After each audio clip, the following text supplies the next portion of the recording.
Hello কাছের জনগণ, সবাইকে স্বাগতম। কেমন আছেন সবাই? আশা করে ভালো আছেন। সো বন্ধুরা, আমি অনেক ভালো আছি। বন্ধুরা, আশা করে আমি আজকে আপনাদের মাঝে নিয়ে আসলাম বাঘবন্দি খেলা এই মুভিটির রিভিউ আজকে আমি আপনাদের মাঝে করব। আপনাদেরকে প্রত্যেকেই অনেক অনেক ভালো লাগবে। সো বন্ধুরা, আপনারা আশা করে ভালোভাবে বুঝতে পারবেন এবং আপনাদের মাঝে এই মুভিটির মূল তথ্য, মূল কথাগুলো আমি আপনাদের মাঝে তুলে ধরবো বিনোদনের জন্য। আপনাদেরকে প্রত্যেকে অনেক অনেক ভালো লাগবে। সো বন্ধুরা, আজকে বাঘবন্দি খেলা এই মুভিটির রিভিউ জানতে চাইলে আমার ভিডিওটি পুনরায় দেখতে থাকুন। বন্ধুরা, ভিডিওটি কেটে কেটে কিংবা স্কিপ করে দেখবেন না। ভিডিওটি কেটে কেটে কিংবা স্কিপ করে দেখলে কি হবে, ভিডিওর আকারে সামনে পিছনে মাঝখানে সব কী বলতেছি না বলতেছি আপনি কিছু বুঝতে পারবেন না। তা না করে আমার ভিডিওটি পুনরায় দেখতে থাকুন, ভিডিওর সাথে থাকুন। ভিডিওটি দেখার আগে আমার ছোট্ট একটি রিকোয়েস্ট, আমার চ্যানেলে একটি লাইক করবেন, পাশে সাবস্ক্রাইব নাই বাটন চ্যানেল সাবস্ক্রাইব করেন, পাশে বেল আইকনটি বাজিয়ে দিবেন। বন্ধুরা, লাইক এবং সাবস্ক্রাইব করতে কিন্তু ভুলবেন না। সব বন্ধু চলে আজকে আমি আপনাদেরকে দেখাই এই মুভিটির রিভিউ হলো আজকে আমি আপনাদের মাঝে আগে সর্বপ্রথম এই মুভিটির পটভূমি মানে আজকে আমি এই মুভিটির আগে আগে আপনাদের মাঝে আলোচনা করব। এই চলচ্চিত্র মোট 3টি দৃষ্টিতে উপস্থিত হয়েছিল।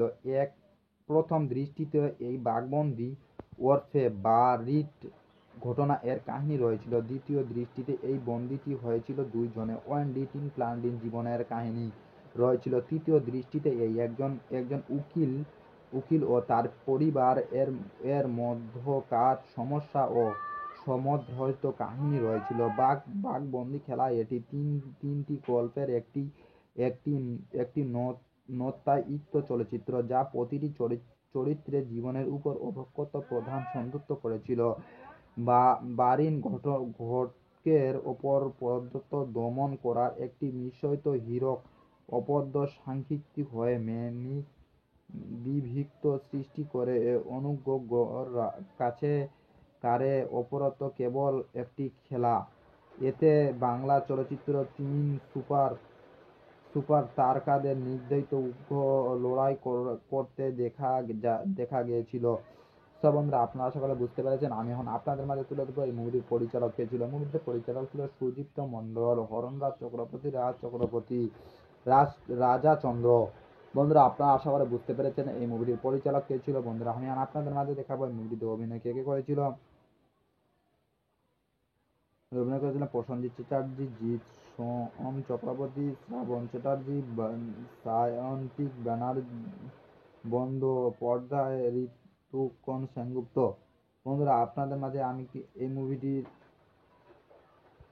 প্রসেনজিৎ চ্যাটার্জি যাকে সুপারস্টার নায়ক হিসেবে জানা যায়, আরও অনেকে অভিনয় করেছিল, আপনাদের মাঝে তুলে ধরতে পেরেছি।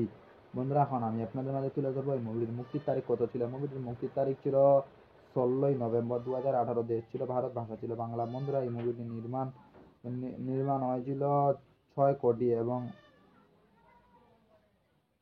আয় হয়েছিল 5 কোটি টাকা। বন্ধুরা, আশা করি আপনারা ভালোভাবে বুঝতে পেরেছেন এই মুভিটির কাহিনী এবং মুভিটির মূল তথ্যগুলো। তো বন্ধুরা, আশা করি আপনাদেরকে প্রত্যেকে অনেক অনেক ভালো লাগছে। এই মুভিটিতে বেশি আয় করতে পারেনি এবং অন্তত ভালো মুভি ছিল মুভিটি। তো বন্ধুরা, আপনারা আশা করি বুঝতে পেরেছেন এবং আপনাদেরকে প্রত্যেকে অনেক অনেক ভালো লাগছে। ভিডিওটি ভালো লাগলে আমার চ্যানেলকে লাইক করবেন, পাশে সাবস্ক্রাইব নাই বাটন চ্যানেল সাবস্ক্রাইব করবেন, পাশের বেল আইকনটি বাজিয়ে দিবেন। তো বন্ধু, ভালো থাকবেন, সুস্থ থাকবেন, ধন্যবাদ।